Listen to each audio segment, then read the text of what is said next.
Nobody, no one's there. Well, Where's that? okay, all right, let's get back on.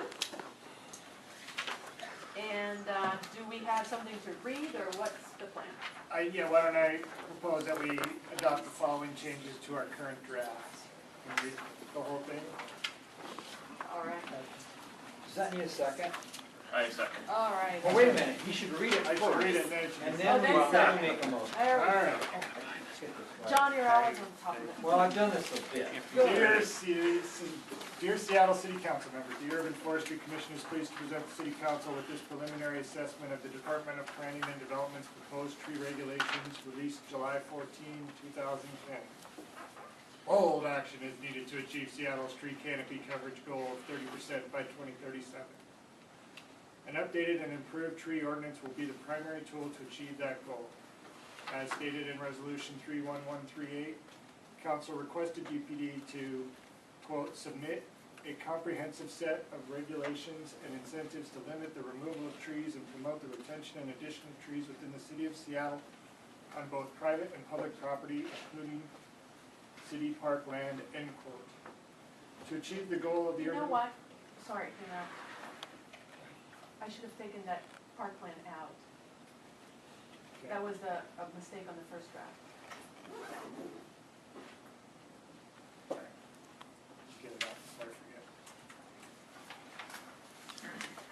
To achieve the goals of the Urban Forest Management Plan in the spirit of Resolution 31138, the city must, and these are bullets, recognize the urban forest as a key component of the city's critical infrastructure, understand the value of trees, align regulations inside and outside of development, consider canopy coverage in all regulatory decisions, value the preservation of existing trees along with the planting of new trees.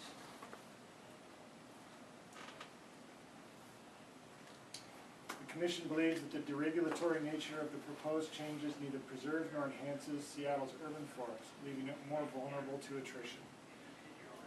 The section, assessment of canopy trends, the proposed is premised on survey findings that appear to indicate a trend in canopy coverage increase. We question those findings. The best available data on canopy coverage was derived by comparing surveys conducted in 2003 and 2007 that showed an overall coverage of 22.5 and 22.9 respectively. It is important to note that these studies give no explicit margin of error. Sampling techniques are far from perfect, and the slight increase in canopy between 2003 and 2007 may not even exist once a margin of error is taken into account. Regulations during development. The DPD proposal depends largely on two flexible credit systems to formulate landscape standards during development. The existing green factor system, which applies to multifamily and commercial lots, and the proposed tree credit system for single-family lots. We support this approach in principle, but feel that both systems need further modification to promote the retention of existing trees. The green factor does not require new tree planting. In fact, its requirements can be met entirely through other landscape elements. In our previous analysis of the low-rise code update, we found that the green factor is not an effective tool for existing tree retention. We continue to strongly recommend further changes to the green factor to make it an effective tool for achieving the city's canopy goals on multifamily areas undergoing development. The proposed tree credit in single-family zones appears to be a positive approach to incentivize tree retention on single-family parcels undergoing development. We support the concept and will further analyze the specifics and make recommendations on how the system can best support canopy coverage goals for those areas. Regulations outside of development. The proposal lacks a strategy for dealing with areas outside development and goes further to remove the existing protection for exceptional trees. Yet on any given year, more than 99.5% of the city's land area is not subject to the development process. For DPD to abandon all attempts to regulate tree removal on the vast majority of parcels in the city is unacceptable. This is particularly troublesome for trees that have lived to see the city rise over the past century. They would be vulnerable to removal without any consideration at all. Lacks protection for gains achieved during development.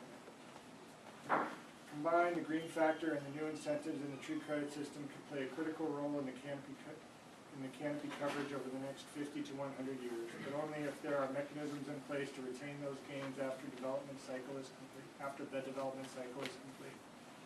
However, the proposed lack of regulation outside development threatens any canopy gain achieved during development, as the trees on these parcels will again become unprotected once the development process is complete. The Commission believes that the permit options for tree removal in land that is not subject to development were not adequately explored.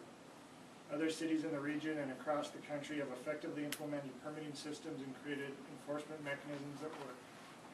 We reiterate our support for further investigation into a permit system for tree removal outside development areas as suggested in Council Resolution 31138. Summary. The removal of all tree protection outside of land that is undergoing development puts this proposal significantly at odds with the spirit of Council Resolution 31138. Council clearly seeks to enhance tree protection and increase Seattle's urban forest canopy.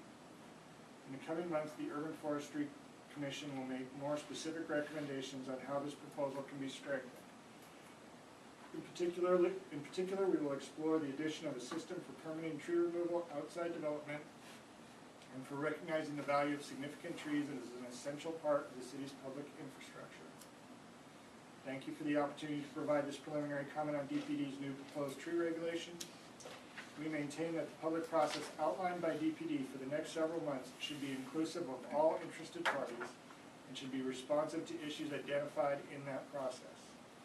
The Urban Forestry Commission expects to continue to engage DPD staff and City Council throughout the public comment period and into the legislative process in order to arrive at an acceptable outcome that supports the city's urban forest management goals. Sincerely, y'all. Rob.